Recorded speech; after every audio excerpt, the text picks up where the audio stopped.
ಬಹಳ ರೈತರು ಆತಂಕದಲ್ಲಿದ್ದರು.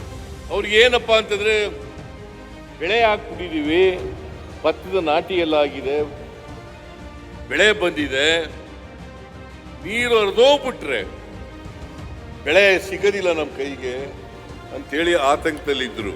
ಬಹುಶಃ ಇವರೆಲ್ಲರ ಪ್ರಯತ್ನದಿಂದ ಕನಿಷ್ಠ 20 TMC ನೀರನ್ನ ಉಳಿಸ್ತಕ್ಕಂಥ ಕೆಲಸವನ್ನ ಮಾಡಿದ್ದಾರೆ.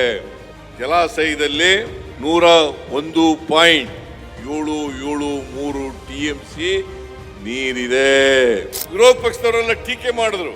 ಕಾಂಗ್ರೆಸ್ ಸರ್ಕಾರದಲ್ಲಿ ಅವರ ಬೇಜವಾಬ್ದಾರಿತನದಿಂದ, ನಿರ್ಲಕ್ಷ್ಯದಿಂದ ನಾನು ಹೇಳಿದೆ ಇನ್ನೂ ಮಳೆ ಬರ್ತದೆ, ಈ ಸಾರಿ ನೀರು ತುಂಬುತ್ತೆ, ಜಲಾಶಯ ತುಂಬುತ್ತದೆ ಅಂತೇಳಿ ನನಗೆ ವಿಶ್ವಾಸ ಇತ್ತು. ಆಗಸ್ಟ್ ತಿಂಗಳಲ್ಲಿ ಮಳೆ ಬರ್ತದೆ, ನಾವು ನೀರು ತುಂಬುತ್ತೆ, ಜಲಾಶಯ ತುಂಬುತ್ತೆ. ಯಾವುದೇ ಕಾರಣಕ್ಕೆ ರೈತರ ಬೆಳೆಗಳಿಗೆ ನೀರು ಕೊಡದೇ ಇರಲಿಕ್ಕೆ ಸಾಧ್ಯ ಇಲ್ಲ.